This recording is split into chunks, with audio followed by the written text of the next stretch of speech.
नमस्कार। जैसा कि मैंने प्रीवियस वीडियो में आपसे शेयर किया था कि we have to understand the essence of mantras, have to find out the real gems hidden in it. ये कैसे जुड़े हैं हमारी डे टू डे लाइफ के साथ, रूटीन के साथ। ये कभी नहीं सोचना कि इसका कब और कितनी बार जाप करना है। मैंने मुंह पूरब की तरफ रखना है या उत्तर की तरफ। ऐसा करने से आप भटकते रहेंगे। लगभग हर एक मंत्र में स्तुति, उपासना और प्रार्थना के साथ साथ एक मैसेज, एक संदेश छुपा होता है। हमने उस मैसेज को समझना है। स्तुति का अर्थ है गुणगान, किसी की प्रशंसा करना। ये आप कब करते हो? जब आप अगले की इम्पोर्टेंस, महानता को एक्सेप्ट करते हो। उपासना का मतलब है वर्शिपिंग, या किसी के समीप बैठकर उससे कुछ सीखने की चाहत। कहाँ टाइम है आजकल लोगों के पास, पेशेंस ही खत्म हो गया है। प्रार्थना, प्रेयर, विनती या रिक्वेस्ट करना। प्रार्थना के साथ साथ समर्पित भी होना है और फिर अडॉप्ट करना है वो लेसन जिसके लिए हमने स्तुति, उपासना एंड प्रार्थना की। इसलिए मैंने इसको थोड़ा सा ब्रीफ में समझाया आपको। तो शुरू करते हैं अपना मंत्रों का सफ़र। आज का मंत्र है गायत्री मंत्र। गायत्री मंत्र को सभी मंत्रों का गुरु मंत्र भी कहा जाता है। एंड शायद यही एक ऐसा मंत्र है जो कि आउट ऑफ 3 वेदों में पाया जाता है। और भगवत गीता में भी इसका उल्लेख है, चैप्टर 10 श्लोक 35। ओम भूर्भुवः स्वः तत्सवितुर्वरेण्यं भर्गो देवस्य धीमहि धियो यो न प्रचोदयात्। Meaning in English, we meditate on that spiritual effulgence of that adorable supreme divine reality, the source of physical, astral and heavenly spheres of existence, who is fit to be worshipped, who is the embodiment of knowledge and light, and who is the remover of all sins and ignorance.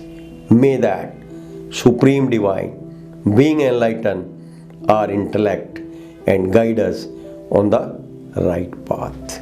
Hindi में इसका अर्थ है, हे सर्वव्यापी, सर्वशक्तिमान, परम प्रकाश स्वरूप परमात्मा, जिनका तेजस्व पूजने योग्य है, जो अंधकार मिटाने वाले और पापों का नाश करने वाले हैं, हम आपका ध्यान करते हैं।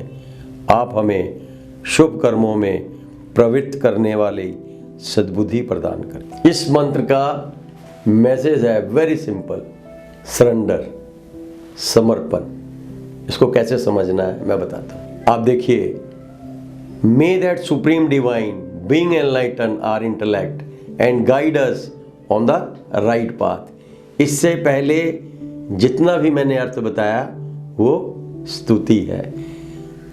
इसका अर्थ इस लास्ट लाइन में है, आप हमें शुभ कर्मों में प्रवृत्त करने वाली सद्बुद्धि प्रदान करें। Means surrendering and asking for intellect, सद्बुद्धि, विवेक। Here we understand and admit that despite everything we are nothing and asking for intellect, विवेक। और जब आपका विवेक जागता है तो कुछ ना कुछ तो प्राप्त होता ही है ना। You only ask when you have spirit of surrendering and accepting others' superiority and realizing your temporary arrival to this universe।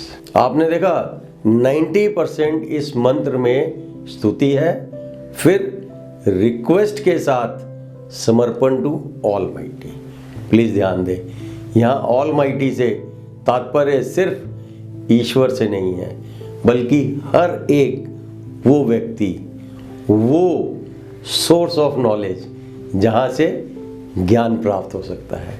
And request का मतलब कतई चापलूसी नहीं, चापलूसी में वेस्टेड इंटरेस्ट होता है, बल्कि रिक्वेस्ट का मतलब समर्पित होने की भावना।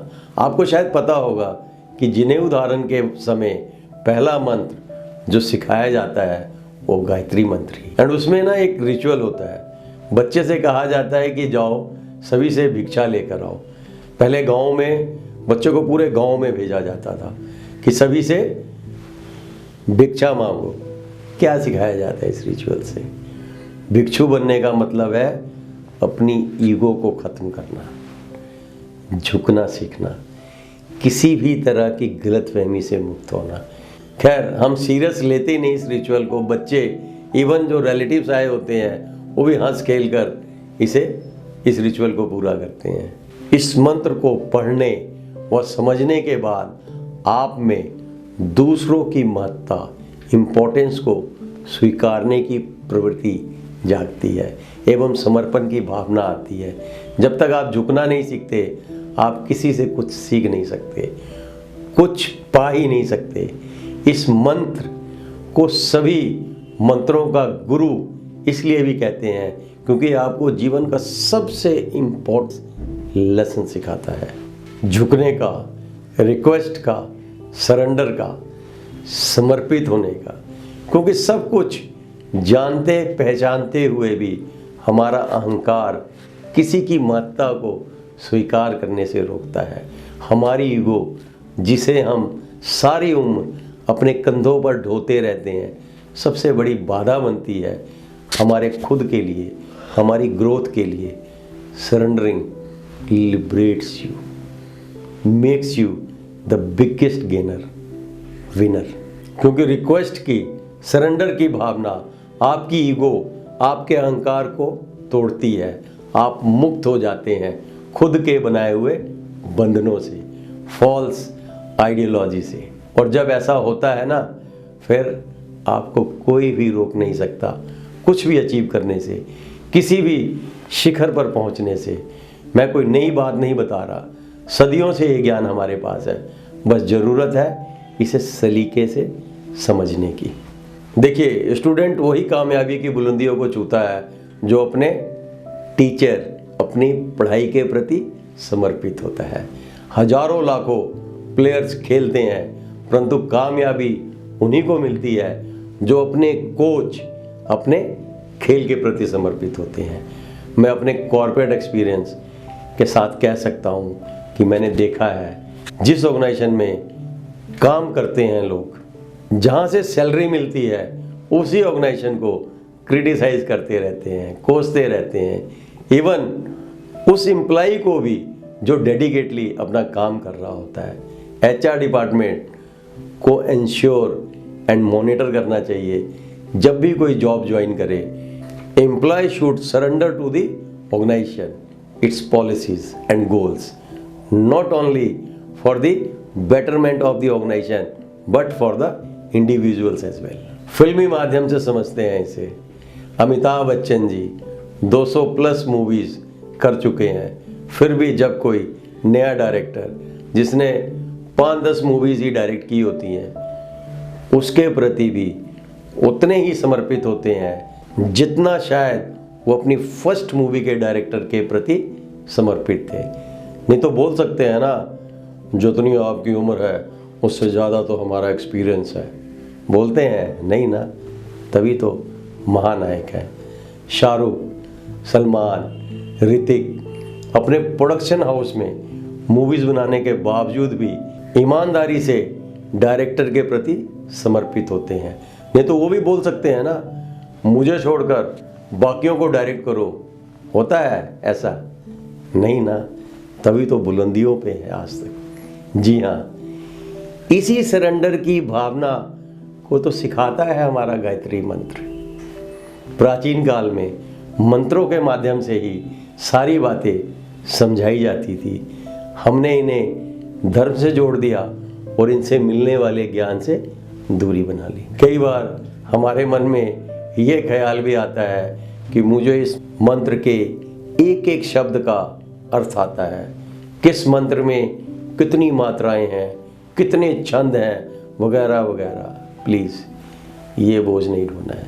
हर एक मंत्र को धार्मिक नहीं, एक नॉलेज सोर्स की तरह लेना है, समझना है। एब्जॉर्ब करना है इनका संदेश एंड फाइनली उसको लाइफ में इम्प्लीमेंट करना है। जिस दिन समझ गए ना, मंत्र आपका हुआ। देखिएगा, फिर उसे रिपीट करने की बजाय उसे आप फॉलो करना शुरू कर देंगे और शुरू करेंगे करना उसका शुक्रिया। मिलते हैं फिर एक नए मंत्र के साथ अगले वीडियो में। जुड़े रहिए, जानते रहिए। हाँ जी, हाँ जी, हाँ जी, हाँ जी, हाँ जी, हाँ जी, हाँ जी।